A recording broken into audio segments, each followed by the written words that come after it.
ओवैसी तुम्हारे संवैधानिक मूल्य कहाँ चले गए थे जब सुप्रीम कोर्ट के निर्णय के बाद संविधान के द्वारा निर्णय पलट करके साहबानों के केस में फैसला? कहाँ थे तुम्हारे संवैधानिक मूल्य? भारत के प्रधानमंत्री तुम्हारे जैसे दुष्टों की कृपा से नहीं चुने गए हैं तो हिंदुस्तान में अयोध्या, मथुरा, काशी की मस्जिदों को भी पुनः मंदिरों में बदल दिया जाना उतना ही सही है जितना टर्की के अंदर एर्डोगन का चर्च को मस्जिद में बदला जाना सही। ये सेकुलर नाम का कीड़ा है ना, जब एक काट लेता है तो इसका कोई इलाज नहीं हो। आज राम का विरोध करने के कारण इस राहुल गांधी के बाद गांधी शब्द भी नहीं बचेगा।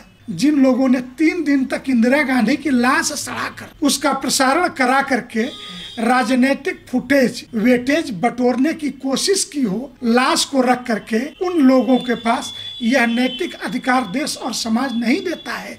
वो हमारे बारे में हमारा प्रसारण कौन सा हो, राम की जन्मभूमि से हो कि कृष्ण की जन्मभूमि से हो कि काशी विश्वनाथ के रुद्राभिषेक का प्रसारण हो, इस पर प्रश्न चिन्ह खड़ा करने वाले ये लोग कौन है, इनकी औकात क्या है? तो दिन ओवैसी का बयान आया, उन्होंने सीधे सीधे प्रधानमंत्री मोदी पर बयानबाजी की। उन्होंने कहा है कि ये संवैधानिक मूल्यों का उल्लंघन है अयोध्या के इस धार्मिक अनुष्ठान में शामिल होना। और उन्होंने ये भी कहा है कि 400 वर्ष पुरानी वहाँ बाबरी मस्जिद थी और कहीं ना कहीं जो है कि क्रिमिनल मॉब शब्द का इस्तेमाल किया है, आपराधिक भीड़ द्वारा जो है हटाया गया। इस बात पर आज हम प्रतिक्रिया लेंगे। ये बड़बोलापन इस समय क्यों माहौल देश का बिगाड़? ओवैसी से और आप क्या अपेक्षा करेंगे? जहां तक संविधान की बात है, हिंदुस्तान के सारे बड़े विपक्षी नेताओं को जेल में डाल करके श्रीमती इंदिरा गांधी ने 1977 में बगैर संसद के परमिशन के, बगैर कानूनी परीक्षण किए हुए सोशलिज्म एंड सेकुलरिज्म, समाजवाद और संप्रदाय निरपेक्षता, धर्म निरपेक्षता जिसको लोग कह रहे हैं, इस 2 शब्दों को संविधान में घुसेड़ा। क्या ये बाबा साहब भीमराव अंबेडकर जी जो प्रारूप समिति के अध्यक्ष थे और संविधान सभा के अध्यक्ष डॉक्टर राजेंद्र बाबू के सपनों की हत्या नहीं थी? संविधान सभा में जो लोग बैठे थे, क्या वहाँ पे सेकुलरिज्म और सोशलिज्म शब्द की चर्चा नहीं हुई थी?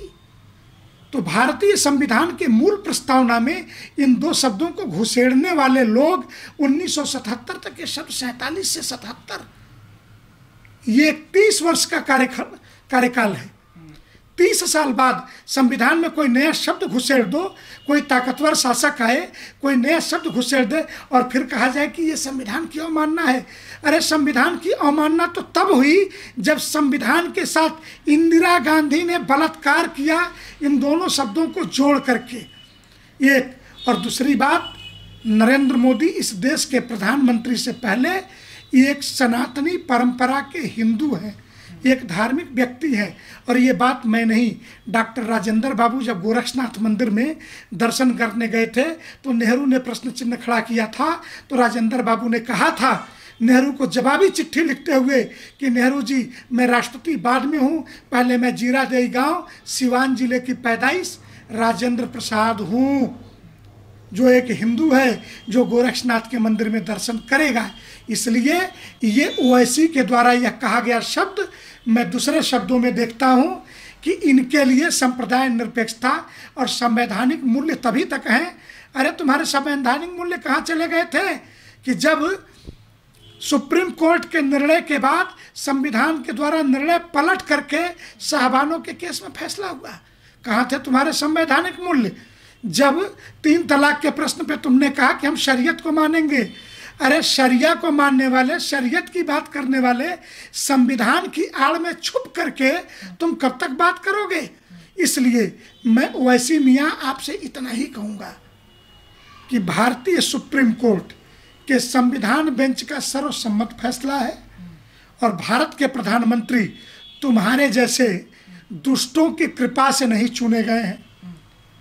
इस देश के विराट हिंदू समाज ने 303 सीटें देकर के संसद में भेजा है और उस संसद में जाने के बाद अगर धारा 370 हटी, तुम तो कहते थे कि धारा 370 हटा नहीं सकते, गैर संवैधानिक है, कैसे हट गई संसद से ही? इसलिए श्री राम जन्मभूमि के प्रश्न पे अनाप शनाप बयानबाजी न करिए तो वो ज़्यादा बेहतर होगा। वैसी मियाँ अयोध्या हमारे विजय की निशानी है। अगर ओवैसी साहब यह कहते हैं श्री अयोध्या जी के बारे में कि यह मत भूलिए कि 400 साल वहाँ बाबरी मस्जिद थी, तो वैसी मियाँ आपके लिए मैं यह भी कहूँगा कि आप भी मत भूलिए कि वहाँ 1600 वर्षों तक श्री राम जन्मभूमि का भव्य मंदिर खड़ा था।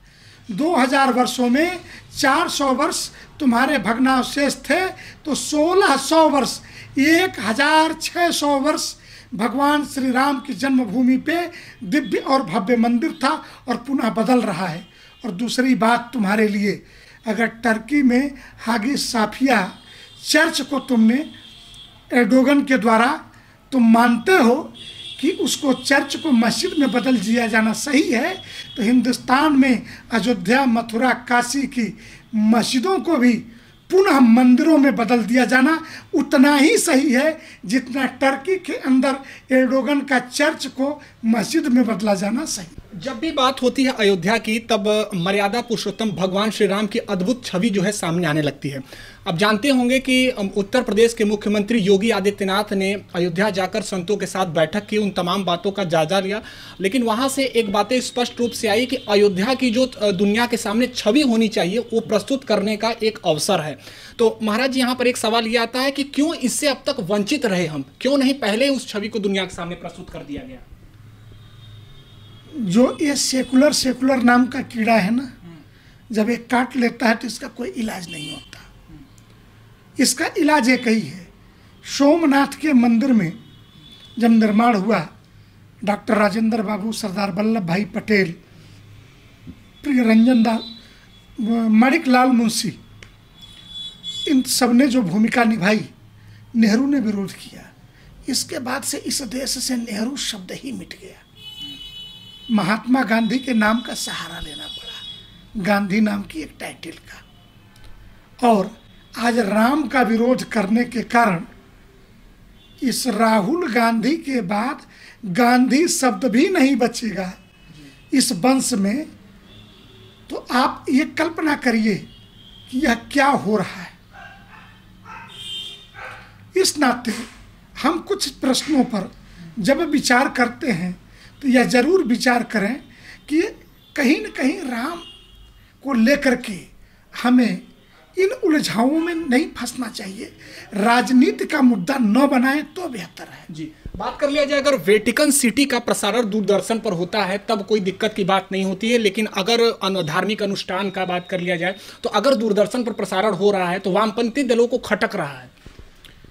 इस पर आपकी क्या प्रतिक्रिया होगी? श्रीमती इंदिरा गांधी जी के मरने के बाद जिन लोगों ने 3 दिन लाश रख करके आज मान भी लें कि दूरदर्शन न प्रसारण करें, तो देश में सैकड़ों चैनल हैं जो लाइव करने की, यूट्यूब के लाखों चैनल लाइव कर सकते हैं। आज हम उस वैज्ञानिक युग में जी रहे हैं, लिहाजा दूरदर्शन करे कि न करे यह प्रश्न ही गौण हो चुका है। यही कारण था कि दूरदर्शन को प्रसार भारती में स्वायत्त शासी एक संगठन बनाया गया कि वो विचार करे, लेकिन वो लोग कम से कम नैतिक रूप से ऐसे प्रश्न न खड़ा करें जिन लोगों ने 3 दिन तक इंदिरा गांधी की लाश सड़ाकर उसका प्रसारण करा करके राजनीतिक फुटेज वेटेज बटोरने की कोशिश की हो। लाश को रख करके उन लोगों के पास यह नैतिक अधिकार देश और समाज नहीं देता है, ऐसी बात करें। दूसरी बात, वेटिकन की बात छोड़िए, मक्का की बात छोड़िए, कौन सी ऐसी चीज़ है जिसका प्रसारण होना चाहिए या नहीं होना चाहिए? भारतीय संविधान के पन्ने पर राम राज्य का चित्र बना हुआ है। उस राम के अपने गृह प्रवेश के लिए जमीन के भूमि पूजन का अगर प्रसारण नहीं होगा तो काहे का प्रसारण होगा इस देश में? किसका प्रसारण होगा इस देश में? और उस देश में जिस देश के विभाजन का आधार ही धर्म रहा है। मुसलमानों ने कहा कि हम मुसलमान हैं, हम हिंदुओं के साथ नहीं रह सकते, इसीलिए तो पाकिस्तान चाहिए था।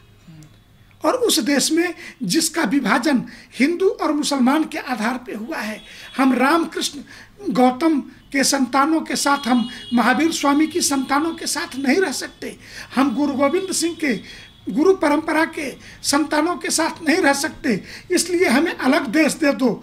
जिनको अलग देश मिल गया वो हमारे बारे में हमारा प्रसारण कौन सा हो, राम की जन्मभूमि से हो कि कृष्ण की जन्मभूमि से हो कि काशी विश्वनाथ के रुद्राभिषेक का प्रसारण हो, इस पर प्रश्न चिन्ह खड़ा करने वाले ये लोग कौन है, इनकी औकात क्या है, समाज में ये होते कौन है? ये दो कौड़ी के लोग जिनकी बीवी इनसे पूछ करके सब्जी नहीं बनाती है, ये लोग तय करेंगे कि हिंदुस्तान का बहुसंख्यक समाज प्रसारण में क्या देखेगा और क्या नहीं देखेगा। बात कर लिया जाए तो राम जी के ननिहाल से मोहम्मद फैज खान मिट्टी लेकर चल पड़े हैं। बस एक सवाल यहाँ पर कि क्या संत समाज उस मिट्टी को स्वीकारेगा कि नहीं? मोहम्मद फैज खान मुसलमान हैं, स्वयं को राम भक्त कहते हैं, तो यह इस्लाम के लिए दिक्कत का विषय है जी।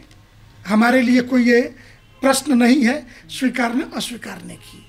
लेकिन एक बात, किसी भी धार्मिक कर्मकांड में हमारी पूजा पद्धति में गैर हिंदू विधर्मी के द्वारा कोई वस्तु हम स्वीकार नहीं करते, कर्मकांड जहाँ तक होता है इस नाते। और जहाँ तक वहाँ से भगवान राम के ननिहाल से मिट्टी पानी, पूरे देश की नदियों की का जल आ रहा है, जगह जगह की पवित्र मिट्टी भी आ रही है। ऐसी परिस्थिति में विश्व हिंदू परिषद और संघ परिवार के कार्यकर्ता, संत समिति के संत पर्याप्त हैं और वो चीज़ें पहले अयोध्या पहुंचाई जा चुकी हैं। लिहाजा एक पॉलिटिकल वेटेज कहिए अथवा कि मुझे लोग जाने मुझे लोग देखें, तुम्हें राम भक्ति है तुम्हारे हृदय में तो कहीं बैठ कर के कीर्तन करो, किसी ने रोका नहीं है भाई। लेकिन राम भक्ति की आड़ में इसे तुम प्रोपेगेंडा मत बनाओ, ये तुम्हारे हित में ही बेहतर होगा। अन्यथा हिंदू समाज धार्मिक क्रियाकलापों में तो तुम्हें स्वीकार करेगा नहीं, इस्लाम से खारिज कर दिए जाओगे तो न इधर के रहे न उधर के रहे, कहीं के नहीं बचोगे। स्वामी जी, कहीं न कहीं इस दिन के पीछे बहुत बड़ा संघर्ष है।